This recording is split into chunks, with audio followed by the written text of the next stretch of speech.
Fisherman reels in his catch, then spots the odd creature in his net.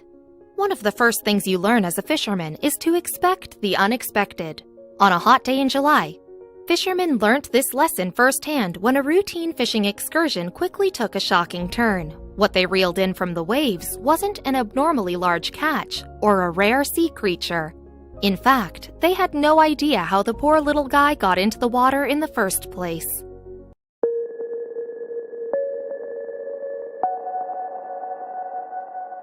When the crew of Still Flying Charters in Orange Beach, Alabama set out on a routine excursion out of Perdido Pass, they were expecting it to be a normal day, or as normal as it gets while fishing in the Gulf of Mexico. They'd seen some once-in-a-lifetime sights there before. When you're fishing in the Gulf, you come across all kinds of marine life you probably wouldn't see on an average beach day. Dolphins, snapperfish, even some whales and manatees.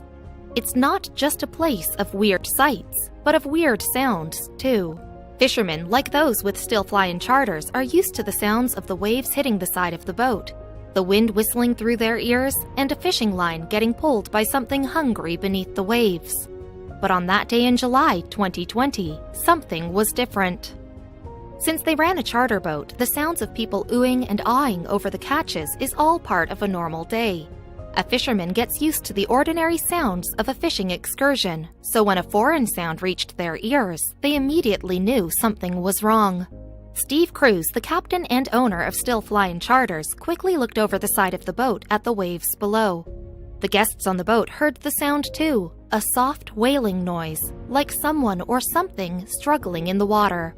The wailing noise was coming from a tiny, furry creature struggling against the waves. Without skipping a beat, Cruz and his fellow fishermen grabbed their nets and started to do what they do best: fish. But what they pulled out of the water didn't have gills. It had a skinny body, two big floppy ears, and its eyes screwed up tightly against the current. He was struggling to stay up. Still Flying Charters explained of the creature on their Facebook page. It wasn't until they finally pulled the little guy out of the waves that they recognized it. It was a tiny orange kitten. Our catch of the day, Still Flying Charters wrote on Facebook. Looking at the poor kitten, it was clear that he had been through quite the ordeal. Just because he was finally safe on the boat didn't mean that he was going to survive. And looking at this photo, the poor little guy definitely looked worse for wear when he was rescued. Thankfully, the crew knew exactly what to do. We caught him, brought him on the boat, and let him recover. Still, everyone had plenty of questions. When Still Flying Charters posted the story on their Facebook page, they were bombarded with questions. How did this happen? Did the cat fall in from another boat? Was the cat being used as shark bait? Or was it something even more sinister? No one uses kittens for shark bait, Still Flying Charters was quick to point out. I used to commercial shark fish for a living. Never heard of anyone doing that. Many people were alarmed by the possibility that the cat didn't end up in the water by accident. I want to assume it was an accident, but there are a lot of mean people out there when it comes to animals. So you just don't know. One person commented on Facebook, as the fishing experts, Still Flying Charters have their own theory about how it happened. They think he was simply sucked out by the tide. Curiosity has been known to kill the cat in the past, after all. At least the little guy was scooped up before any real damage was done. That the crew knows of, that is. Now, the kitten is still fighting to recover.